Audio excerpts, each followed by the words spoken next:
معزز ناظرین اکرام، السلام علیکم ورحمۃ اللہ وبرکاتہ۔ نحمدہ ونصلی ونسلم علی رسولہ الکریم، اما بعد فاعوذ باللہ من الشیطان الرجیم، بسم اللہ الرحمن الرحیم۔ حضرات محترم، آج کا درس ہے صدقہ فطر کا بیان۔ صدقہ فطر کے متعلق اللہ کے رسول صلی اللہ تعالی علیہ وسلم سے بے شمار احادیث مبارکہ مروی ہے۔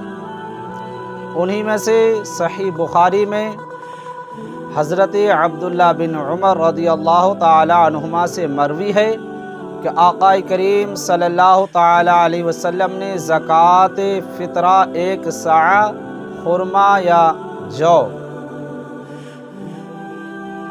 غلام، آزاد مرد، عورت، چھوٹے بڑے مسلمانوں پر مقرر کی، اور یہ حکم فرمایا کہ نماز کو جانے سے پہلے ادا کریں۔ کس نے فرمایا؟ اللہ کے رسول صلی اللہ تعالی علیہ وسلم نے فرمایا۔ ایک دوسری روایت میں حضرت عبداللہ بن عباس رضی اللہ تعالی عنہما سے نے فرمایا کہ آخری رمضان میں آقا کریم صلی اللہ تعالی علیہ وسلم نے ارشاد فرمایا، اپنے روزے کا صدقہ ادا کرو، اور اس صدقہ کو نبی کونین صلی اللہ تعالی علیہ وسلم نے مقرر فرمایا۔ کتنا مقرر فرمایا؟ 1 صاع خرما یا جو، یعنی آپ کھجور دیں یا جو دیں یا منقع کشمش کچھ بھی دیں یا پنیر دیں تو 1 صاع، اور اگر گیہوں دیں تو آدھا صاع۔ حضور صلی اللہ تعالی علیہ وسلم نے اس کو مقرر فرمایا۔ ایک دوسری روایت ترمذی شریف کی روایت میں حضرت عمر بن شعیب رضی اللہ تعالی عنہما سے مروی ہے کہ حضور صلی اللہ تعالی علیہ وسلم نے ایک شخص کو بھیجا کہ مکہ کے کوچوں میں اعلان کر دو کہ صدقہ فطر واجب ہے۔ حضرات محترم، صدقہ فطر کی اہمیت بتانے کے لیے حدیث پاک کافی ہے کہ خود حضور پاک صلی اللہ تعالی علیہ وسلم نے ایک صحابی رسول کو یہ کہہ کر بھیجا کہ جا کے مکہ کے گلیوں میں کوچوں میں اعلان کر دو کہ صدقہ فطر واجب ہے۔ لیکن افسوس کی بات کہ آج ہم صدقہ فطر سے بھاگ رہے ہیں۔ ایک دوسری روایت میں حضرت ابن عباس رضی اللہ تعالی عنہ سے مروی ہے کہ حضور صلی اللہ تعالی علیہ وسلم نے ارشاد فرمایا، زکوٰۃ فطرہ مقرر فرمائی۔ کیوں مقرر فرمائی؟ لغو اور بیہودہ کلام سے روزے کی طہارت ہو جائے، پاکی ہو جائے، اور بیوہ مساکین کی خوراک ہو جائے۔ یعنی رمضان المبارک میں ہم روزے رکھ کر بھی جو بیہودہ باتیں کرتے ہیں، نہ جانے کس طرح سے کام انجام دے رہے ہیں جسے شیطان بھی دیکھ کر شرما جاتا ہے، تو ان بیہودہ اور بیکار باتوں سے اپنے روزے کی طہارت کے لیے، پاکی کے لیے صدقہ فطر کو واجب فرمایا۔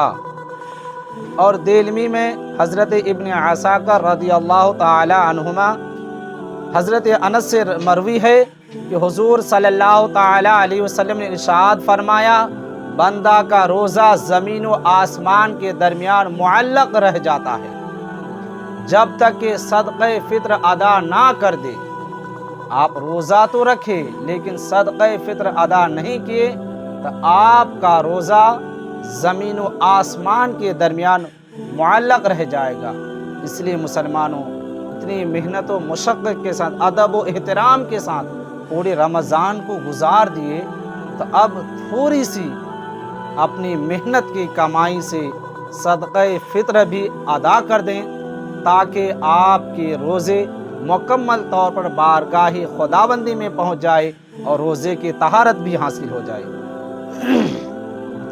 صدقہ فطر واجب ہے، عمر بھر اس کا وقت ہے۔ ایسا نہیں ہے کہ اگر رمضان المبارک میں صدقہ فطر ادا نہیں کیے تو قضا ہو گئی، اب ہم کیسے کریں؟ وہ جب بھی آپ ادا کریں وہ ادا ہی ادا ہے، وہ قضا نہیں ہے۔ لیکن سنت طریقہ یہی ہے کہ آپ رمضان المبارک میں اور خصوصی طور پر اصل سنت یہ ہے کہ عید الفطر کے دن صبح صادق یعنی عید گاہ جانے سے پہلے صدقہ فطر ادا کر دیں۔ اور صدقہ فطر کے متعلق بھی وہی مسئلہ ہے جو زکوٰۃ کے متعلق ہے کہ جو صاحب نصاب ہے، حاجت اصلیہ سے فارغ ہے، ان پر صدقہ فطر واجب ہے۔ لیکن زکوٰۃ کے لیے حولان حول شرط ہے، یعنی زکوٰۃ کے مال کا 1 سال ہونا ضروری ہے، تب اس پر زکوٰۃ فرض ہے۔ لیکن صدقہ فطرہ کے لیے 1 سال ہونا ضروری نہیں، بلکہ صبح صادق طلوع ہونے سے پہلے کوئی شخص مالدار ہو گیا، اس پر بھی صدقہ فطر واجب ہے۔ صبح صادق طلوع ہونے سے پہلے کوئی بچہ پیدا ہو گیا، کوئی غیر مسلم تھا، مسلمان ہوگا، ایمان لایا، تب اس پر بھی صدقہ فطر واجب ہے۔ لیکن اگر کوئی بندہ سوچ رہا ہے کہ رمضان المبارک میں ہم ادا نہیں کر پائے، بعد میں کیسے کریں، تو اس میں کوئی عذر نہیں چلے گا، بلکہ آپ کو ادا کرنا ضروری ہے۔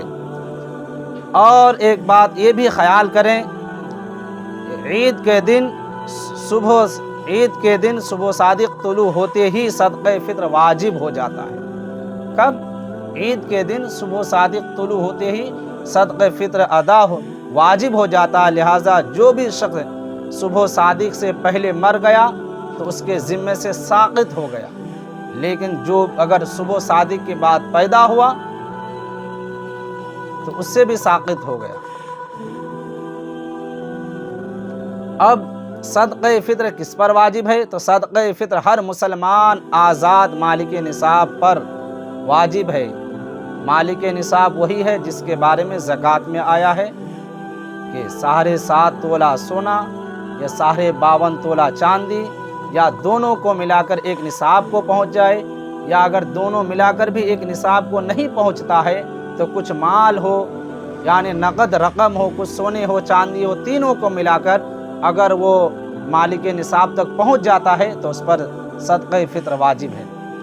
اور آج کے ڈیٹ کے متعلق میں نے اس سے پہلے بھی کہا تھا کہ اپریل 2024 میں جو بھی شخص جس کے پاس بھی 50,000 روپے نقد رقم ہے، یا اس کے ذریعے سے سونے چاندی کی صورت میں کوئی بھی چیز ہے، تو اس پر زکوٰۃ بھی واجب ہے اگر 1 سال ہو گیا ہے تو، اور اگر 50,000 روپے ہے عید کے دن تک تو اس پر صدقہ فطر بھی واجب ہے۔